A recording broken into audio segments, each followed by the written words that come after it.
Hey guys, this is Manish and you are watching my channel Pharma Bullet. तो दोस्तों, आज के इस वीडियो में हम आपकी सभी अपकमिंग एग्जाम्स के लिए इंपॉर्टेंट सब्जेक्ट देखने वाले हैं। फार्मास्यूटिकल जूरिस्प्रूडेंस के कुछ एग्जाम टारगेटेड क्वेश्चंस हम डिस्कस करने वाले हैं। मोस्ट इंपॉर्टेंट सब्जेक्ट है आपके एग्जामिनेशन पॉइंट ऑफ व्यू से। तो स्टार्ट करते हैं। The form specified to obtain a license to sell or stock the Schedule C and C1 drugs by retail is 20, 20A, 21, 21A। तो कौन सा फॉर्म नंबर होता है for the retail of schedule C and C1 drugs?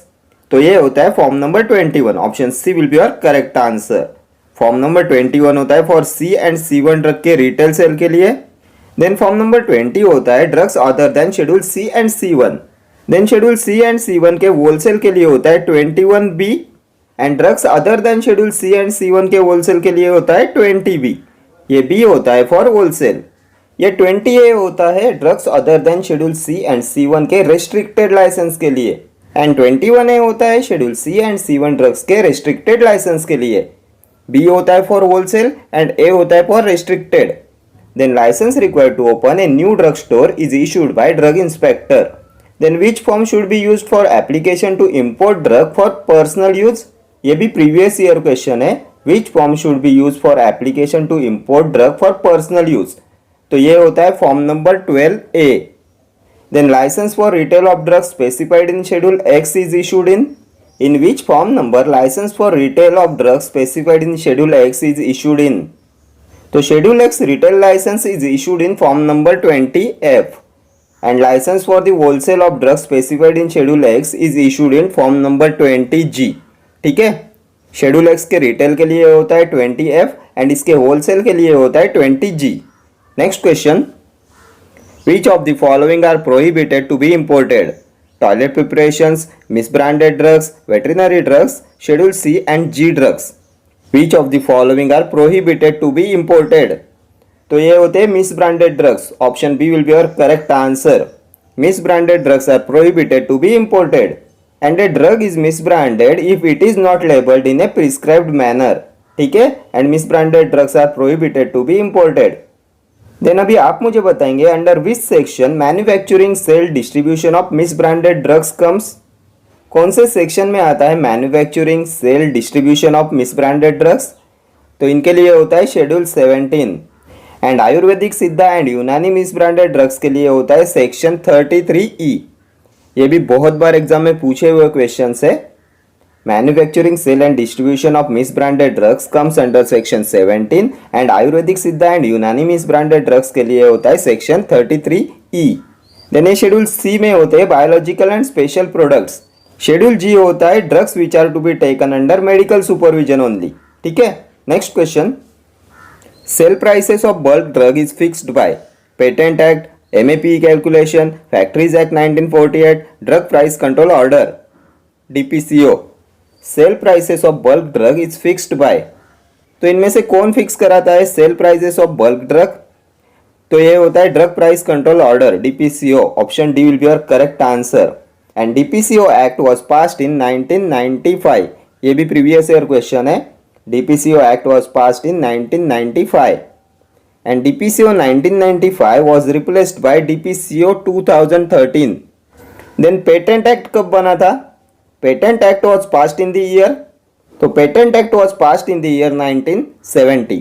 ठीक है, next question, The ex officio member of Pharmacy Council of India is Teacher of Pharmacology, a member from MCI, representative of UGC, Director of CDL। इनमें से कौन है ex officio member of pharmacy council of India? तो ये होता है director of CDL, director of central drug laboratory. Option D हो जाएगा आपका correct answer. And CDL central drug laboratory is located at Calcutta. Then pharmacy council of India is also known as central council of India. Then first pharmacy council कब बना था? First PCI was constituted in the year, तो ये बना था in 1949 and PCI is reconstituted every 5 years। Then अभी आप मुझे बताएंगे under which section state PCI, state pharmacy council of India, is covered as per pharmacy act 1948। कौन सा सेक्शन होता है फॉर स्टेट PCI? तो state PCI is covered under section 19। Section 19 में आता है state pharmacy council of India. ठीक है, as per pharmacy act 1948। Next question, the pharmacy act was passed in the year 1960, 1950, 1948, 1949। तो कब पास हुआ था फार्मेसी एक्ट? तो pharmacy act was passed in the year 1948, option C हो जाएगा आपका करेक्ट आंसर। देन और एक एक्ट पास हुआ था 1948 में, तो ये था factory act. Factory act was also passed in the year 1948। ठीक है, drug and cosmetic act pass हुआ था 1940 में। देन अभी आप मुझे बताएंगे first pharmacy council of India was constituted in the year. तो first pharmacy council of India was constituted in 1949। ये भी बहुत बार एग्जाम में पूछा हुआ क्वेश्चन है। Then drugs and magic remedies act कब पास हुआ था? Drugs and magic remedies act, तो ये पास हुआ था in 1954। Medical and toilet preparation 1955। Dangerous drug act 1930। Poison act 1919। Then medicinal termination of pregnancy act, तो medicinal termination of pregnancy act was passed in the year 1971। Then NDPS act, narcotic and psychotropic substances act, तो ये pass हुआ था 1985। ठीक है, ये सभी acts and उनके पासिंग ईयर्स भी आपके एग्जामिनेशन पॉइंट ऑफ व्यू से मोस्ट इंपॉर्टेंट है। ठीक है, next question, the member of pharmacy council of India will hold office for a period of 5 years, 3 years, 1 year, 10 years. The member of Pharmacy Council of India (PCI) will hold office for a period of, तो ये होता है 5 years. Option A will be your correct answer. PCI Pharmacy Council of India is reconstituted every 5 years. ठीक है, then DTAB drug technical advisory board is reconstituted in every 3 years. ठीक है, ये भी बहुत बार एग्जाम में पूछा हुआ क्वेश्चन है। DTAB drug technical advisory board is reconstituted every 3 years. And PCI is reconstituted in every 5 years. Next question. The chairman of DTAB is President PCI, Drug Controller of India, State Drug Controller, Director General Health Services. इनमें से कौन होता है chairman of DTAB drug technical advisory board? तो ये होता है director general health services. Option D will be your correct answer. Then DTAB is constituted by central government and it is reconstituted in every 3 years. Then अभी आप मुझे बताएंगे कितने members present होते हैं डीटैब में? तो इसमें प्रेजेंट होते हैं 8 ex officio member, then 5 nominated member, 5 elected member, total होते हैं 18 मेंबर्स इन डीटैब। देन इसका मेन फंक्शन क्या होता है? ये भी प्रीवियस ईयर क्वेश्चन है। मेन फंक्शन ऑफ डीटैब, तो advise government of India on the matter of drugs is the main function of डीटैब।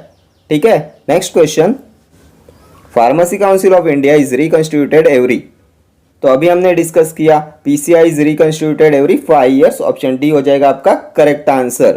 The members of PCI pharmacy council of India will hold office for a period of 5 years। ठीक है, then PCI is also known as central council of India. First PCI was constituted in the year 1949 and under which section state PCI is covered? तो ये है section 19 as per pharmacy act 1948।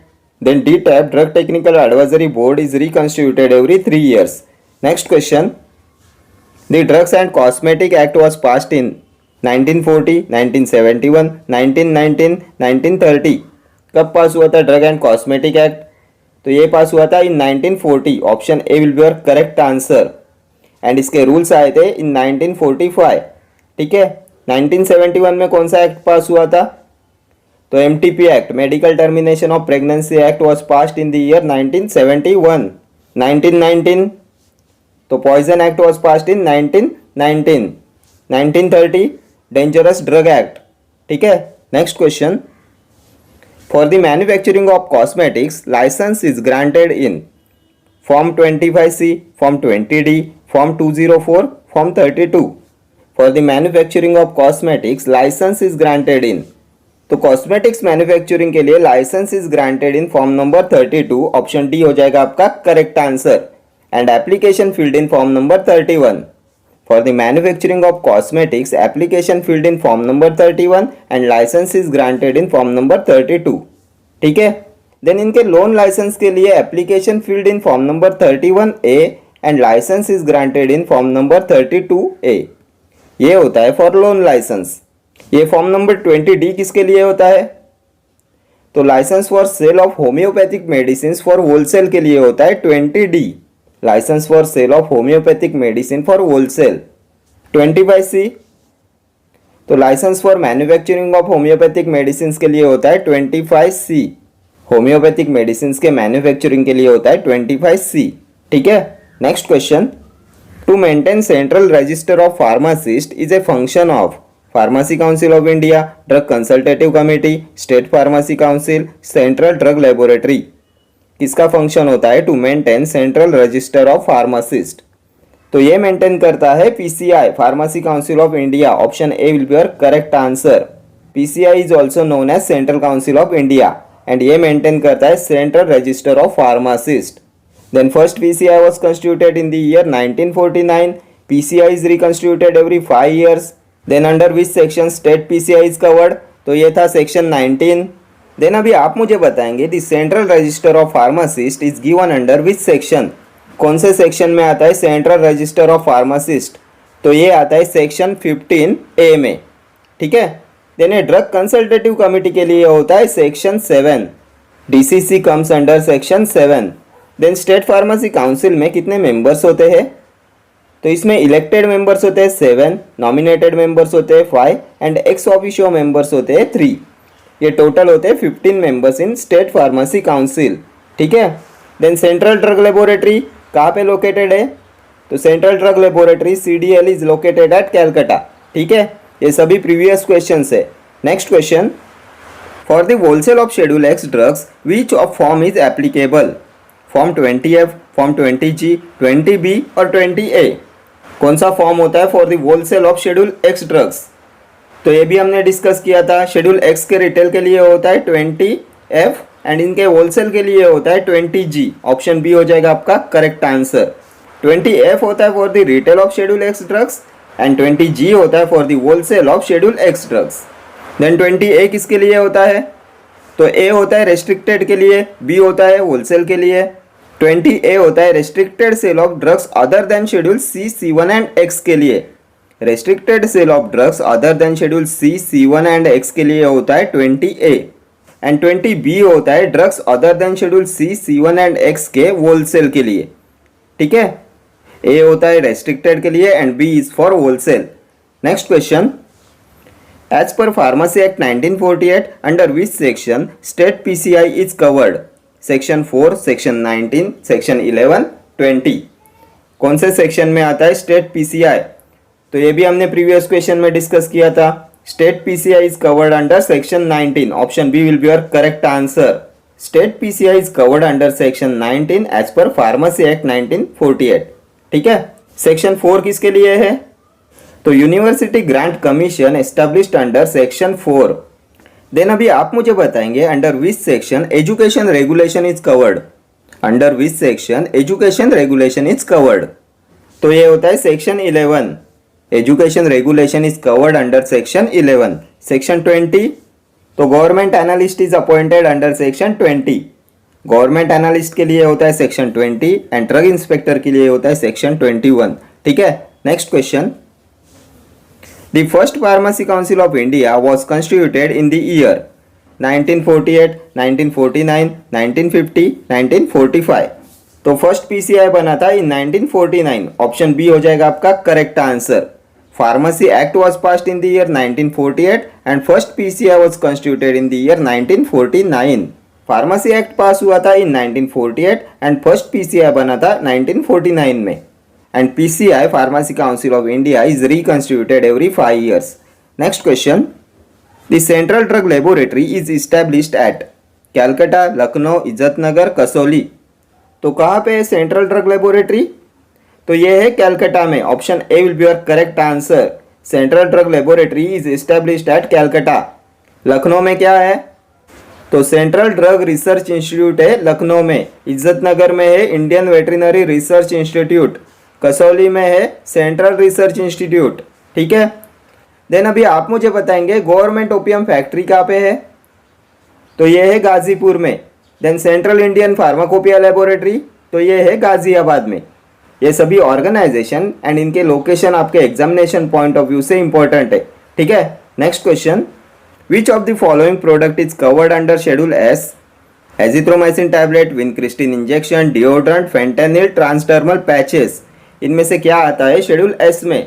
तो schedule S होता है cosmetics के लिए, standards for cosmetics comes under schedule S. So option C हो जाएगा आपका करेक्ट आंसर।